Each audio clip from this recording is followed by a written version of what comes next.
up, guys? Action Figure Jump Squad here, and my dad just got back from San Diego Comic-Con doing some panels and work, and he was able to pick me up the Predator exclusive, the Rick Hawkins figure, which, I mean, when I saw that on NECA's website, I was really hyped, and he got it, so, I'm going to do the review for you. So let's get into the packaging. So down here, we have a product shot of Rick Hawkins. We have like this nice metallic red for the Predator, and we have his name right there. We have a nice window that displays all this stuff, and in the background you can see it's like a jungle, but with like through like the Predator's vision, there's like the heat signatures and all that. I think that's pretty cool. Yeah, you see like the orange there. Down the side we got the 30th anniversary, another product shot. I don't know if you can see that super well. I'll just turn it sideways. Another prayer up there. We have one of his famous quotes. Another product shot. The rest of the figures from the 30th anniversary. Sorry, our tripod broke, so now we have to like improvise. So I can't really move it around that much. But let's read up down here if you want to read that. And in the red writing, it says everything that comes with this figure, and some of his I don't know, like details and all that. And on the bottom, there's just credits, and that's it. So let's crack this thing open. What is up, guys? Action Figure Jump Squad here, and my dad just got back from San Diego Comic-Con doing some panels and work, and he was able to pick me up the Predator exclusive, the Rick Hawkins figure, which, I mean, when I saw that on NECA's website, I was really hyped, and he got it, so, I'm going to do the review for you. So let's get into the packaging. So down here, we have a product shot of Rick Hawkins. We have like this nice metallic red for the Predator, and we have his name right there. We have a nice window that displays all this stuff, and in the background you can see it's like a jungle, but with like through like the Predator's vision, there's like the heat signatures and all that. I think that's pretty cool. Yeah, you see like the orange there. Down the side we got the 30th anniversary, another product shot. I don't know if you can see that super well. I'll just turn it sideways. Another prayer up there. We have one of his famous quotes. Another product shot. The rest of the figures from the 30th anniversary. Sorry, our tripod broke, so now we have to like improvise. So I can't really move it around that much. But let's read up down here if you want to read that. And in the red writing, it says everything that comes with this figure, and some of his I don't know, like details and all that. On the bottom, there's just credits, and that's it. So let's crack this thing open. Okay, guys, so now we have them out of the package, and I brought like the backdrop from the package out just so you could see it better. I'll take it out after the segment of the review because it's a little bit in the way, but it's fine. Yeah, I just wanted to point that out. But yeah, he comes with the MP5, I think. Yeah. He also comes with a 1911 right here. It's hard to get out of the holster because there's like this part blocking it right there, but he has the gun that you can put in there. He also comes with this knife, but like his hand is not very good at holding it. It's like very loose and then just falls out, So I mean, I guess if it's on your shelf, it's not a big deal, but it's also like it doesn't really look that good. So I don't know. I might have him like not just hold the knife at all. But his other accessories are pretty cool.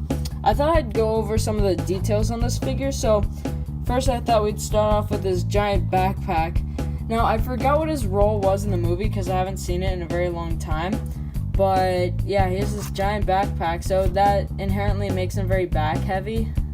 So you kind of have to bend his knees and, like, push his ankles forward a little bit so he can be stabilized. But, yeah, that's where the holster connects to. Let me think. What else is pretty cool? One thing I would like to point out is, like, I don't really like the slings on most NECA guns and stuff because they usually break off on me because they're very flimsy, thin plastic, which, like, when you try to, like, put it on the figure, like, I mean, this guy's the giant backpack, so you're probably not going to do it with him, but, like, I don't know, on my, Hicks figure on the, what's that gun called again? I forgot, whatever the gun in Aliens is called. Yeah, the sling on that broke, so then I couldn't store it on him, so that was a little bit of a bummer. But, yeah, I mean, I don't know.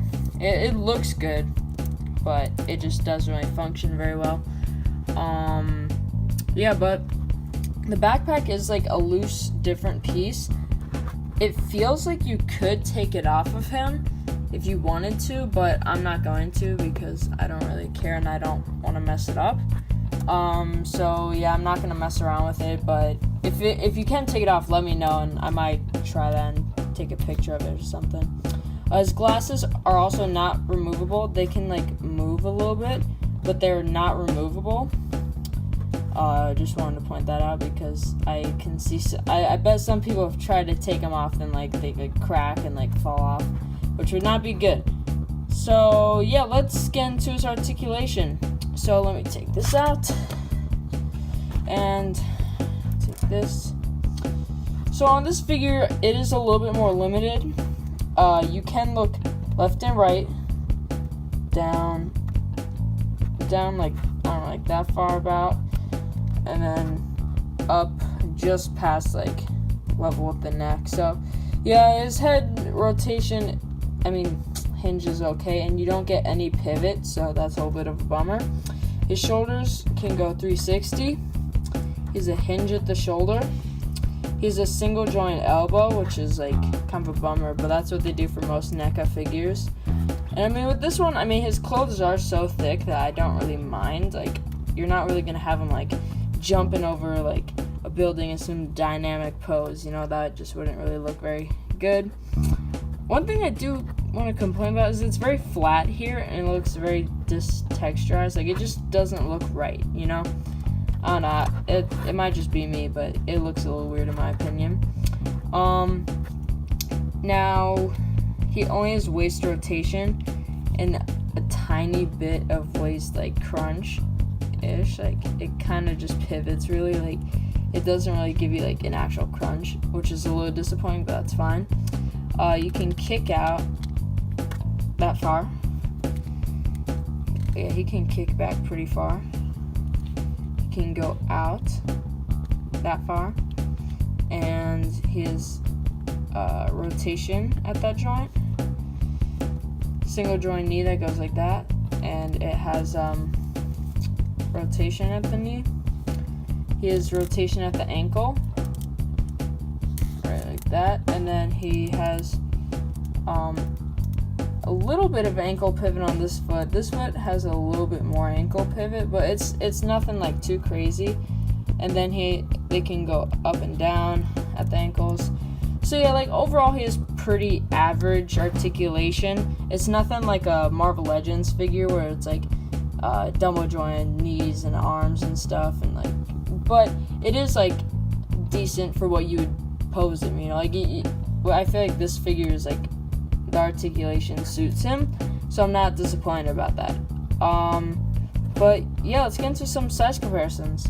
Okay, so now I have Hawkins next to Dutch and the Predator from the 30th anniversary wave. This one is the ultimate one, just if you were wondering. I didn't put a review out for him because I got him super late from his original release, so that's why. And him, same. I got these two far from the original release, so I thought it wasn't worth it to review. So, that's why there's not a review for these figures. Or at least I don't think there is. I'm pretty sure there's not. If I'm wrong, then I'm stupid, but yeah. Yeah, so you can see, obviously, the Predator is taller and Dutch is a little bit taller, but, like, Arnold's pretty tall. So, it makes sense. You can just kind of get perspective for how tall Hawkins is next to your other figures. And one last size comparison. Okay, so now I have Hawkins next to last year's SDCC. Whoa, hold up. How many C's did I just say? Now I have Hawkins next to last year's SDCC exclusive. The one that I was able to get. I know they had like the Dutch and like the red shirt, but this is the one I got, the Super Mutation Alien, and obviously he's a lot taller. But yeah, I thought I'd show you just comparisons next to previous exclusives. So now over onto my overall review. I have to say I like this figure a lot. I feel like they could have done some things for him that would have been better. Like, one complaint I have is he doesn't really hold on to his MP5 very well.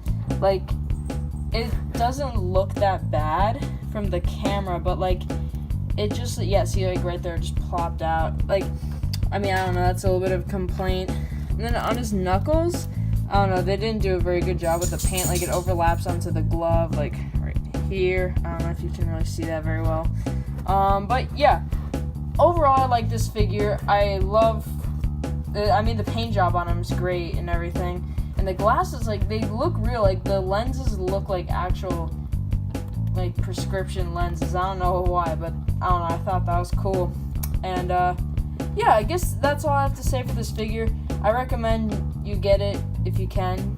But if you like Predator, you know, like, it's not like a must-have for every collector. But I do like it, and I do recommend it. So, you know, if you're a Predator fan, if you like Hawkins in the movie, you know, I'd pick him up if you could on, like, eBay or something. But that's all I can say, so, I don't know. Alright, so that's all for today. Like and subscribe. Action Figure Jump Squad out.